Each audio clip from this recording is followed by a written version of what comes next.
A paz do Senhor, meus irmãos, graças a Deus estamos aqui mais uma semana, agora para falar da lição de número 11. Essa lição vai ser lecionada no dia 14 de setembro de 2025 e acredito que não seja mera coincidência, mas é o Dia Nacional de Missões, então provavelmente o escritor preparou uma lição bem específica aqui de missões, né? Embora as nossas próximas lições vão falar um pouquinho mais dessa questão da missão da igreja. O título da nossa lição é Uma Igreja Hebreia na Casa de um Estrangeiro. Para comentar essa lição, hoje está aqui eu, o presbítero Alexandre. Vou fazer uma oração para nós começarmos a nossa aula. Oremos. Senhor Jesus, nós te pedimos, ó Pai, venha nos abençoar, nos dê tua graça, Senhor. Que o Senhor possa me dar direção, que o Senhor possa me ajudar, me usar. Que o que for falado aqui, Senhor, possa ajudar os teus filhos à preparação da aula, Pai eterno. É o que eu te peço, em nome de Jesus. Amém.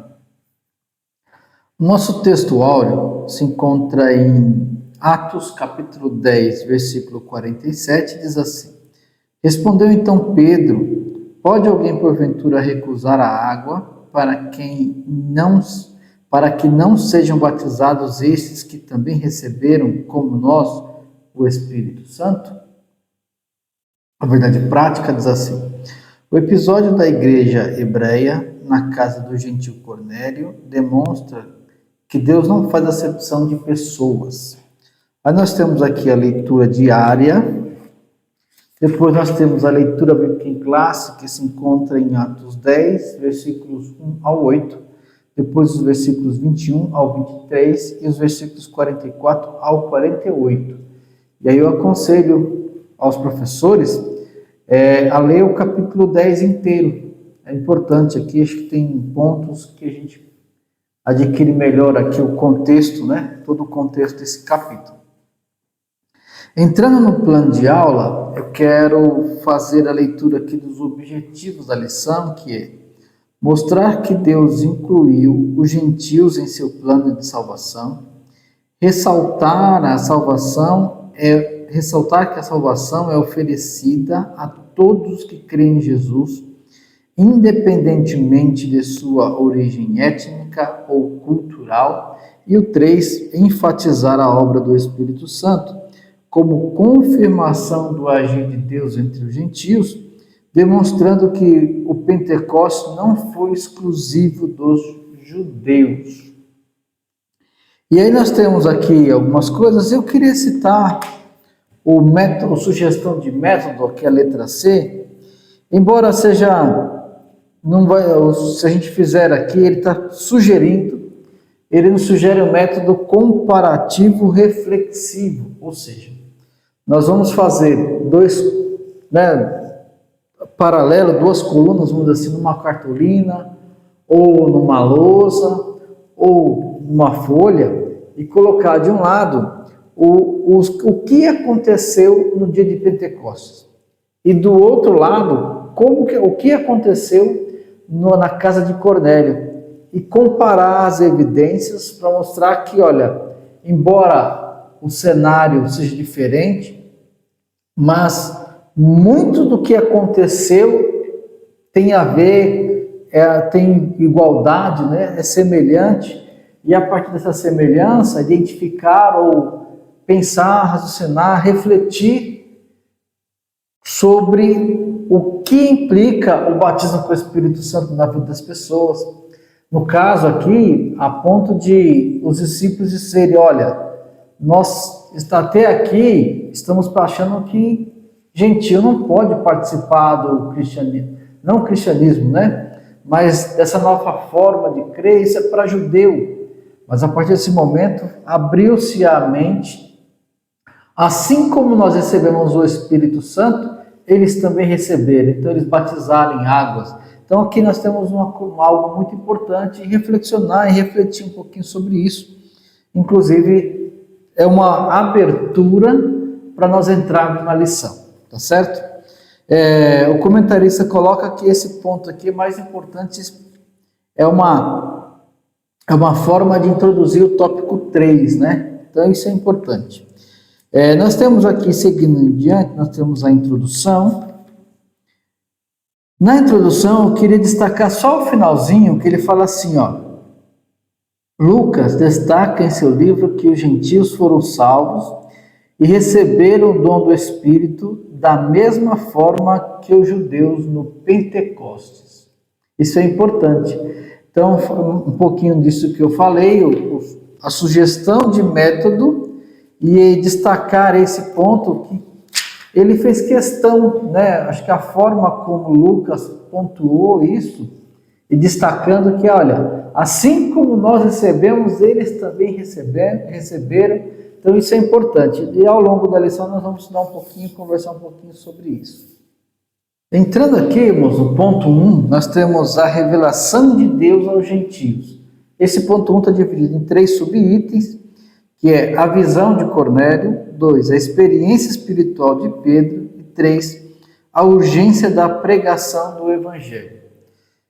Falando um pouquinho especificamente desse item 1, a visão de Cornélio, então se a gente for descrever quem era Cornélio, então Cornélio, centurião romano, da cidade de Cesareia, era da corte, né, chamada italiana, e morava em Cesareia, e é importante mostrar que a Bíblia coloca ele como um homem justo, um homem temente a Deus, um homem que orava a Deus e fazia esmola, dava esmolas. Eu acho que aqui tem 2 pontos que a gente precisa destacar. A vida de Cornélio, ela foi impactada pela vida dos judeus. Cornélio ele olhou a forma como os judeus viviam, e quero entender dessa forma. Ele olhou o jeito que os judeus viviam, entendeu e conheceu quem era o Deus dos judeus. Não sabemos a que ponto e como ele conheceu, como foi esse contato, mas o fato é de que ele conheceu ao Deus dos judeus, e a esse Deus verdadeiro ele passou a adorar, ele passou a render culto, ele passou a orar. Só que uma coisa que a gente não pode dizer é que se ele era salvo. Biblicamente falando, ele temia a Deus, mas ele estava fora da presença de Deus, ele estava fora do que nós chamamos da promessa, né? Ele estava mais ou menos naquela parte que Paulo fala em Efésios. Antes éramos afastados das promessas, longe de Deus, sem Deus no mundo, mas como Cristo veio, ele nos chamou, ele nos resgatou e agora nós fazemos parte da promessa. E Cornélio estava longe das promessas. Ele estava como um homem romano que não fazia parte da comunidade judaica. E falando com os irmãos dessa parte aqui sobre a questão, eu gostaria de ler um versículo que é Atos 10, que é por isso que eu até falei para os irmãos lerem, as irmãs aí, ler o capítulo 10 todo. O versículo 28, ele diz assim, ó, Pedro dizendo, né? Disse-lhes, vós bem sabeis que não é lícito a um varão judeu ajuntar-se ou chegar-se a estrangeiros. Mas Deus mostrou-me que a nenhum homem chame comum ou imundo. Eu quero destacar essa primeira parte do versículo. Eu estou aqui na casa de você, na sua casa, Cornélio. Estou aqui conversando com vocês, mas você sabe, eu como homem judeu não posso fazer isso. Essa era a visão da igreja, isso aqui é importante mostrar. Deus vai usar a situação de Cornélio para iniciar ou mostrar à igreja que o evangelho não é só para os judeus, mas para todos. E aí esse homem, então Deus inicia por um homem que era justo, que temia a Deus, que Deus recebia as suas orações e as suas esmolas, e aí Deus revela, mostra para ele, faz com que um anjo vá falar com Cornélio. E aí, ao falar com Cornélio, o anjo chama Cornélio. Cornélio, atemorizado, pergunta: que é, Senhor? E aí o anjo fala: olha, manda chamar Pedro. Pedro vai dizer tudo o que você precisa fazer, a sua esmola, a sua oração tem chegado diante de Deus, e aí não está escrito na Bíblia, mas eu quero aproveitar aqui e falar com os irmãos, aí uma visão minha, né? Talvez ele queria dizer agora, Deus está te chamando para algo diferente, para uma amizade profunda, para você conhecer mais quem é Deus e ser ligado, e você agora conhecer com profundidade, você fazer parte do povo de Deus. Era isso que a mensagem que o evangelho, que o anjo foi trazer, era esta. Mas ao anjo não foi dada a ordem ou o privilégio de pregar o evangelho, mas a igreja. Então o anjo só vai até a parte que manda chamar a Pedro, e Pedro vai te ensinar e mostrar tudo o que você tem que fazer, né? E aqui fala assim, mais no finalzinho do item 1, fala, ele precisava ouvir acerca da mensagem da cruz, e o anjo de Deus estava ali para instruí-lo a como fazer. Não sendo a pregação do evangelho missão de um anjo, Cornélio foi instruído a chamar o apóstolo Pedro para fazer isso. Aí uma das coisas que eu achei assim muito interessante, irmãos, e queria dividir com vocês, irmãos e irmãs, é que é o versículo 9 de Atos 10. Porque ele diz assim, e no dia seguinte, indo eles seu caminho, e estando já perto da cidade, subiu Pedro ao terraço para orar, quase a hora sexta. Então deixa eu mostrar algo para os irmãos aqui, para as irmãs, que eu acho que isso aqui é extremamente importante. Porque eu tenho uma pergunta, a pergunta é, será que Pedro iria com os servos de Cornélio, se não fosse a visão que nós vamos falar agora, que é a experiência espiritual de Pedro? Será que Pedro toparia ir com aqueles homens? Porque olha o que Deus faz. Então Cornélio, ele tem a visão do anjo, imediatamente ele chama 2 servos seus e um soldado piedoso, e dá essa ordem para eles. Eles não vão de imediato, mas no dia seguinte eles saem. Aparentemente, ou pelas consultas que eu fiz, Cesareia e Jope ficavam a uma distância aproximadamente de 60 quilômetros. Então não era uma cidade muito longa, né? Não era uma viagem muito longa. Talvez uma viagem mais difícil por conta da época, né? Teria que ser uma viagem a cavalo, então não era uma viagem rápida nos sentidos de hoje, mas era uma viagem que era feita em algumas horas, ou no máximo 12, 13 horas. Tanto que no dia seguinte eles saem e eles vão chegar no mesmo dia na casa de Pedro. E é interessante que quando eles vão chegando, Deus já conhece o tempo, né, o que eles iam demorar. Ao mesmo momento Pedro vai subir, né, ele está naquele momento que ele vai orar, ele sente fome enquanto preparavam o almoço para ele sobe e vai orar lá na casa desse seu irmão curtidor. E é interessante que agora ele tem essa visão. E a visão desceu um vaso como um lençol, se abriu, tinha lá animais de todas as espécies, uma voz fala, olha, pega e come, mata e come. E é interessante que Pedro estava com fome, né? Aí Pedro, não, eu não posso fazer isso, porque é animais imundos, jamais coloquei isso na minha boca. E veio novamente a segunda vez a voz falando, Pedro, por que você está falando imundo aquilo que eu santifiquei?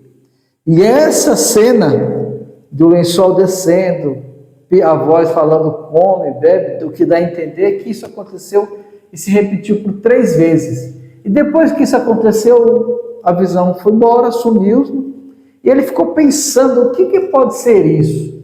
O que vai ser? O que isso quer me mostrar? O que isso quer dizer? Olha a pergunta, né? Será que Pedro iria com os servos de Cornélio se não tivesse sido essa visão? Porque nesse exato momento, o Espírito Santo fala com Pedro, enquanto ele está naquele momento reflexivo, né, com essa reflexão sobre o que seria aquilo, o Espírito Santo fala com ele, Pedro, três homens vão te buscar agora, vão vir atrás de você e vocês seguem, porque eu que os enviei. E aí ele pensando naquela voz agora, o Espírito Santo falando com ele, e naquele momento se escuta a batida de palma, né? Não sei se era batida de palma, chamando, mas 3 homens aparecem na casa de Simão Curtidor, chamando a Pedro. Olha, nós estamos aqui para chamar Pedro. Aí Pedro desce e vai abordar aqueles homens e perguntar o que vocês querem, e aí eles explicam a situação. O comentarista coloca, mais ou menos no meio aqui desse texto, ele coloca assim: Deus sabia do impacto que a missão na casa do gentio Cornélio teria sobre as convicções de Pedro, e por isso, por meio dessa experiência espiritual, o prepara para o que viria pela frente. Então note que essa visão que Deus deu a Pedro, ela foi algo real e que Deus deu naquele momento para que ele pudesse abrir a sua mente e entender: olha, a minha salvação, Pedro, o que eu tenho, não é só para judeus, é para qualquer nação, para qualquer homem, para qualquer povo. Agora vamos pensar o seguinte, nós estamos conversando sobre isso, né? A ordem de Cristo foi: vá pelo mundo e pregue o evangelho. Aí nós temos Pedro, ele sai de Jerusalém e vai para Jope. Jope é Judeia, né? Aqui, se nós pegarmos os capítulos 6, 7, 8, 9 e 10 de Atos, a gente vai ver que Pedro está ali, principalmente no capítulo 9, Pedro desce para Lida, Jope, então ele está dentro de um contexto ainda que é Judeia.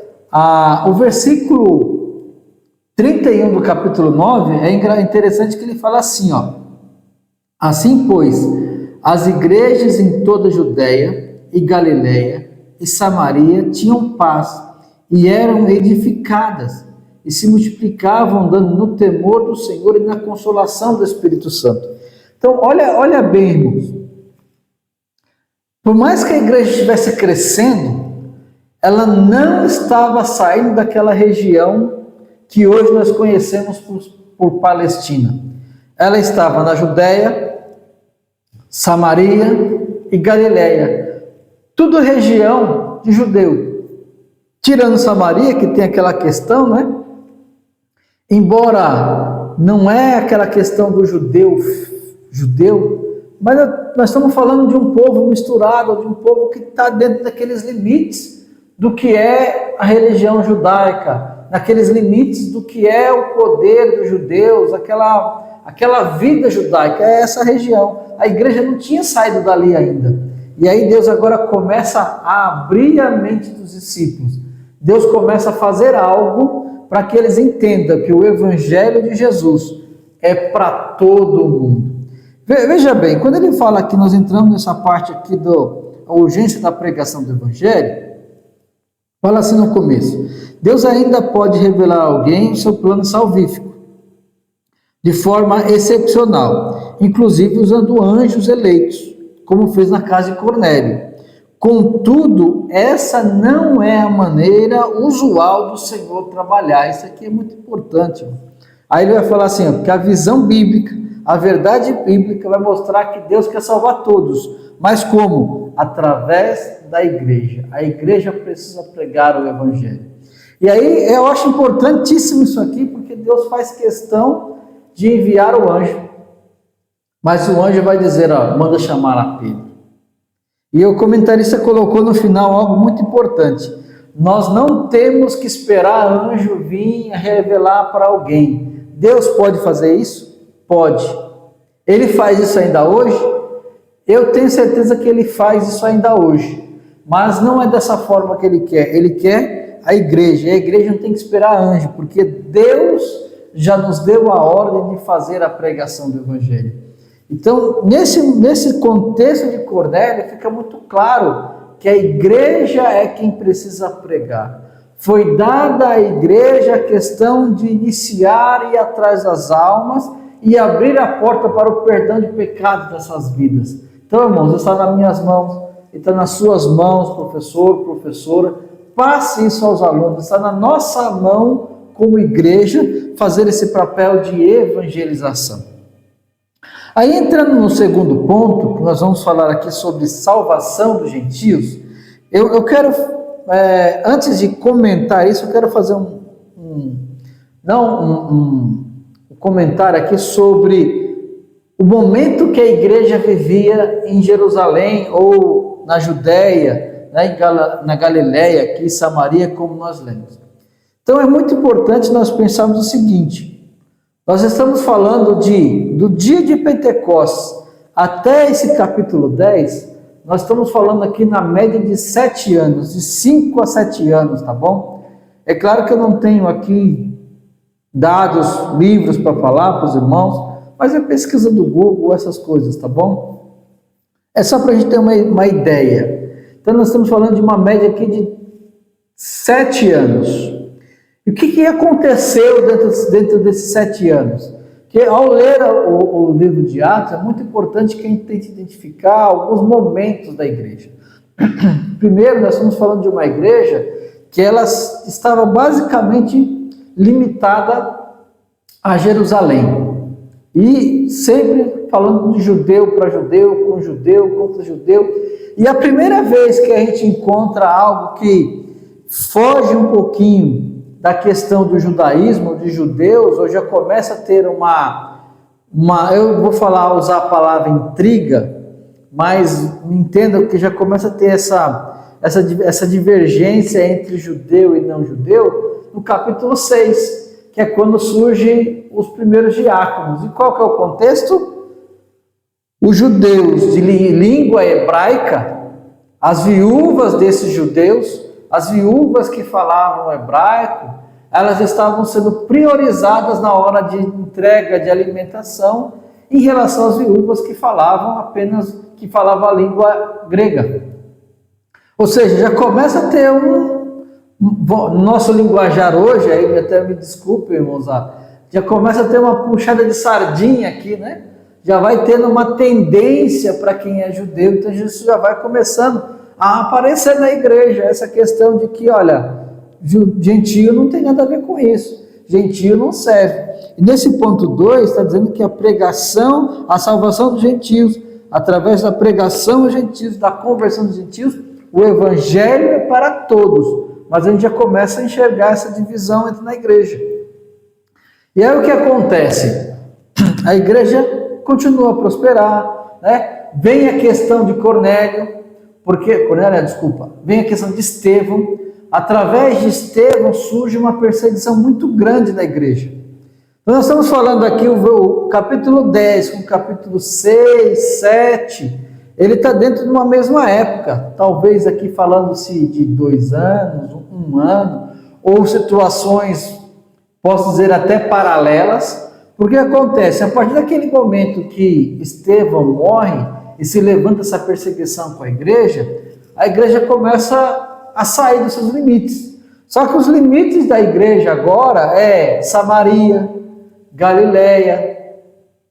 Ainda os irmãos estão vendo que aquilo que eu falei agora há pouco, eles ainda estavam dentro de um limite, pregando só para judeu, pregava só, aqui não, é para judeu que nós temos que pregar. Então esse momento, essa situação de Pedro aqui para Cornélio, é algo muito importante para esse sentido de evangelização a todas as nações.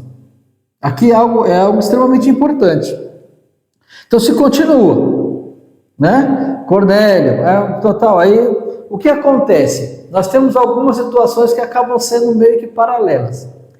Essa expansão da igreja, com os irmãos fugindo de Jerusalém. Aí nós temos a intensificação da perseguição por Saulo de Tarso. E, ao mesmo tempo, nessa intensificação da perseguição de Saulo de Tarso, tem-se a conversão dele. Quando Saulo se converte, traz alívio para a igreja, que é o versículo 31 que nós falamos aqui. A igreja começava agora um novo momento de paz, por conta da conversão de Saulo. Não quer dizer que a igreja deixou de ser perseguida. A igreja continuou sendo perseguida, mas com um ímpeto menor. Aí nós vamos ver um pouquinho para frente, Herodes tentando fazer isso, mas o ímpeto diminui só por conta da conversão de Saulo. Nós vamos ver que a questão de Saulo foi muito importante. E aí também nós temos talvez aqui, podemos dizer, uma viagem missionária de Pedro, ainda dentro da região da Judéia, que ele vai para Jope, Lida e algumas cidades ali perto. Então Pedro vai pregar, mas dentro da Judéia ainda. Então mostra um pouquinho dessa questão da cabeça dos judeus de pregar só para judeus. Se não fosse essa visão aqui, irmãos, uma opinião minha. Eu até entendo que Pedro não iria com aqueles homens, se não fosse algo tão visível. Então Deus preparou tudo para que aquela questão para Pedro, a cabeça de Pedro abrisse e ele entendesse, olha, Deus quer salvar outras nações. E aí vem a pregação de Pedro aos gentios. Quando Pedro chega na casa de Cornélio e pergunta, o que acontece, Cornélio? Aí aqui, irmãos, eu quero levantar outro ponto para mostrar quando a revelação divina, quando nós somos ensinados do que é Deus, e porque Cornélio, embora temente a Deus, embora dando esmola, fazendo oração de Deus, ele não tinha o conhecimento do que é realmente servir a Deus. Prova disso é que diante do cenário de que um anjo mandou chamar Pedro, então ele entendeu, esse homem deve ser algo específico, né? Deve ser alguém mais assim, importantíssimo. E quando Pedro chega, ele quer se dobrar diante de Pedro e adorar Pedro. Pedro, não, por favor, levante. Sou homem como você. Essa é a diferença daquele que conhece a Deus e que não conhece. E aí Pedro, o que aconteceu que você mandou me chamar? Ele fala, olha, estava outro dia aqui orando, a mais ou menos essa hora, e um anjo apareceu, mandou que te chamasse para você falar, e aí ele aponta para seus amigos, seus familiares, estão todos aqui ansiosos para ouvir você falar o que nós precisamos ouvir. Pode falar. E aí Pedro abre a boca e começa a falar. E uma coisa importante, que eu acho que aqui, irmãos, é algo que vale a pena nós destacarmos isso para os alunos, é o seguinte: há elementos na pregação de Pedro que isso pode ser algo constante das nossas pregações. Quando nós vamos falar para alguém que não conhece Jesus, quando fazer uma pregação com culto ao ar livre, esses elementos são importantes, porque Pedro, ele fala, olha, não deveria estar aqui, mas já que vocês me chamaram, por que foi? Então ele entende que Deus queria passar a mensagem do Evangelho para Estevão. E ele não vai falar de outra coisa a não ser da mensagem do Evangelho. E aí o comentarista destaca 3 coisas que ele fala aqui, olha. Primeiro, Deus ama a todos. Segundo, Deus quer salvar a todos. E o terceiro, Cristo é Senhor de todos. Esses 3 elementos, ele coloca isso na sua pregação. Mas eu queria destacar outros 2, que são aqui nos versículos mais à frente, principalmente o versículo 42 e o 43, que ele diz assim, ó, e nos mandou pregar ao povo e testificar que ele é o que por Deus foi constituído juiz dos vivos e dos mortos.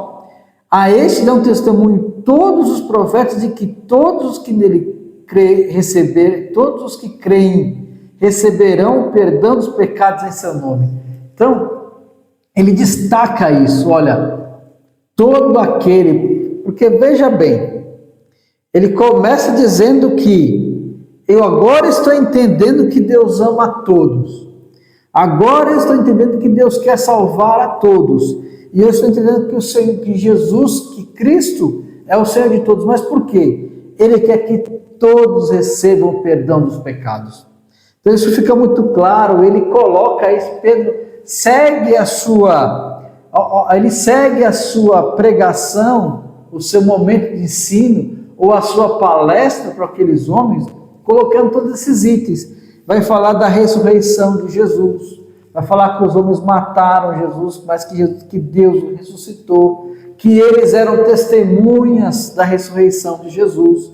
Então, irmãos, isso aqui, irmãs, isso é importante. Às vezes nós vamos pregar, vamos falar de Jesus para alguém, vamos fazer uma pregação, montar um sermão para um culto evangelístico ou para um culto ao ar livre, e nós queremos falar de um monte de coisa, mas aqui tem elementos importantes que nós temos que incluir na nossa pregação. Nós podemos falar que Jesus salva, que Jesus transforma, que Jesus quer tirar das drogas, que Jesus cura, mas esses elementos de que Jesus quer perdoar os pecados e dar uma nova vida, isso aqui é extremamente importante.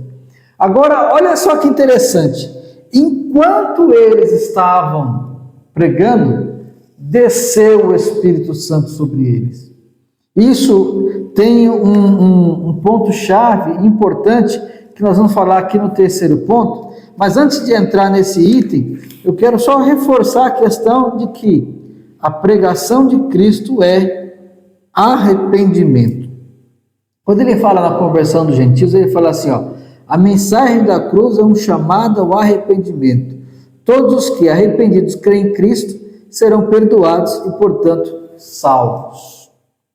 Aí ele fala assim, ninguém é salvo à força, é preciso crer em Cristo para receber a salvação.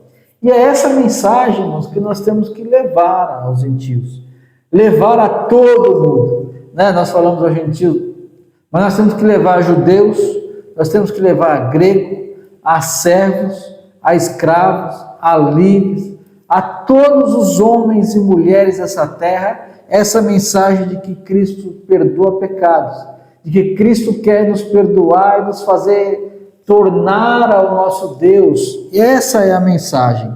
Aí ele fala assim, tanto judeu quanto gentios necessitam se arrepender para ser salvos. Mas olha aqui, isso estava na cabeça dos judeus. Os judeus acreditavam que o privilégio da salvação era exclusividade deles e, portanto, os gentios estavam excluídos. Pedro leva a mensagem correta para Cornélio, porque ele entendeu que a mensagem de salvação e de arrependimento não era só para judeu. Mas ele entendeu isso porque Deus fez questão de revelar aquela experiência espiritual que nós já falamos agora há pouco. Tudo isso fez com que a cabeça dele abrisse e ele compreendesse. Agora ele vai lá e fala essa mensagem para Cornélio.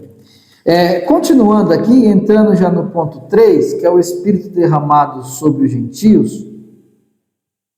Aí ele fala assim, o Espírito prometido.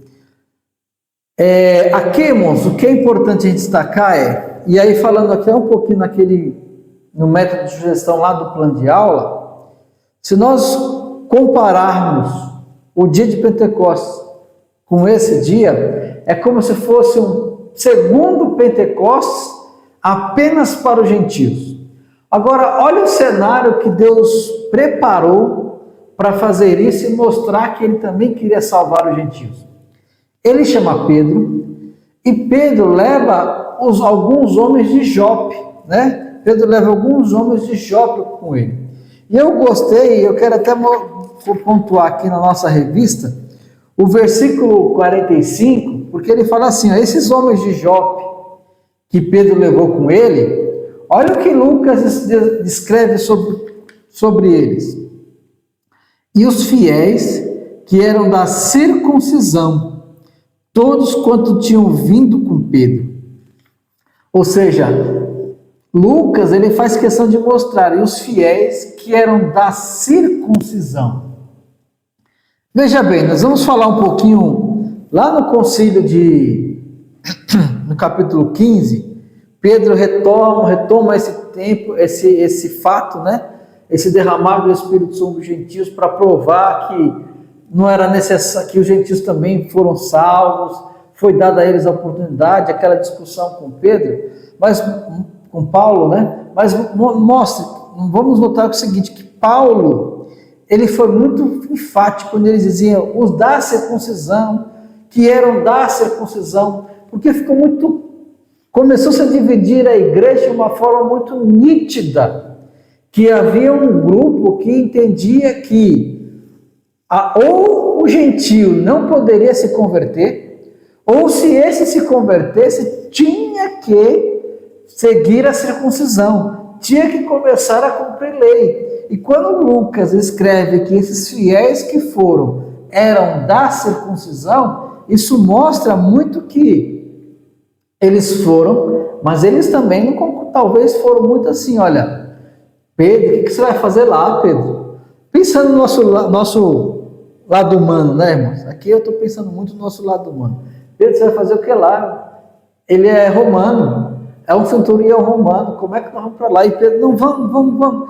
Tanto que, aqui é uma questão minha, tá, irmãos? Tanto que quando Pedro entra, ele faz a questão de dizer, olha, eu estou aqui, mas não deveria estar aqui, porque eu sou judeu, vocês não são judeus, e assim por diante.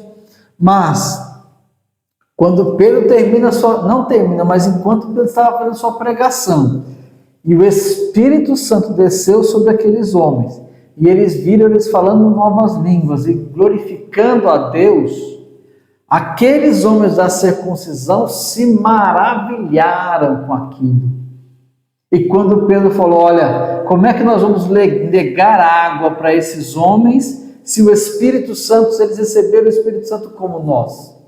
E aqueles homens que estavam acompanhando Pedro também ficaram sem argumentos e maravilhados, não, vamos batizar, porque se Deus fez isso, quem somos nós para impedir a água a esses homens ou impedir o acesso? E aqui começa-se a abrir a mente dos irmãos para que os não-judeus, os gentios, também podem ser salvos. A salvação, a morte de Cristo na cruz do Calvário, o poder de Jesus para perdoar pecados, não era só para judeu, não é só para judeu, mas é para qualquer povo, para qualquer nação, para qualquer grupo de pessoas que creem no nome de Jesus e se arrependem, a salvação é para eles. No item 2 aqui, o Espírito recebido, ele vai falar o seguinte: esse derramamento do Espírito veio acompanhado pela evidência física do falar em outras línguas e expressões de louvor, que parece aqui como um padrão já aceito pela comunidade, porque os ouviam falar em línguas e magnificar a Deus. Agora, olha a visão daqueles homens, o comportamento, a forma como aconteceu. Tudo que eu estou vendo aqui é exatamente como Deus sempre se manifesta em nossos meios. Os irmãos estão entendendo? É por isso que nós não podemos dizer, irmãos, que isso aqui foi só para aqueles dias. Tudo isso que os irmãos vivem lá, quando a gente lê o livro de Atos, a gente vê acontecendo nos nossos dias. E nós temos que continuar orando a Deus, para que nós possamos ter esse Pentecoste visto e ouvido. Que nós possamos continuar recebendo o batismo com o Espírito Santo, aqueles que ainda não são. Aqueles que são batizados com o Espírito Santo continuem falando línguas estranhas, sendo usados com dons espirituais. Nós temos que continuar buscando isso. Aproveite essa lição, irmãos, irmãs, para ensinar ou para incentivar, para mostrar aos nossos alunos que nós temos que continuar buscando o poder de Deus.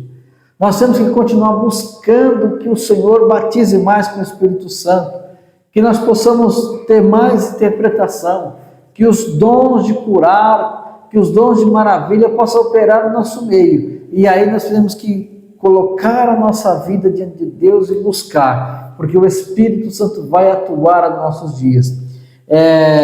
Voltando lá para aquele versículo de 31, que nós possamos viver ou continuar vivendo em nossos dias, eu quero aproveitar esse versículo de novo e mostrar para os irmãos, para que os irmãos terminem a sua aula, falem com seus alunos, incentivando eles desse jeito, olha, assim pois, as igrejas em toda a Judéia e Galiléia e Samaria tinham a paz e eram edificadas, e se multiplicavam, andando no temor do Senhor e na consolação do Espírito Santo. Que nós possamos viver esse versículo nos dias de hoje, que talvez possamos falar assim, né? Eu vou usar a Assembleia de Deus Vale das Virtudes, mas que isso seja em cada ministério, em cada lugar onde o nome de Jesus é buscado e pregado, mas o que possamos dizer é o seguinte, que o Ministério Vale das Virtudes, aqui em Campo Limpo, em Embu das Artes, em Minas Gerais, na África, em Portugal, na Bolívia,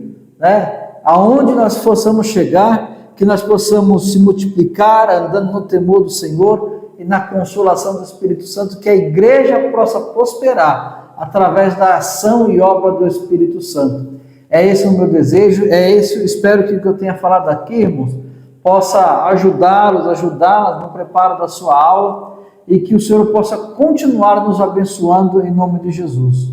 Amém.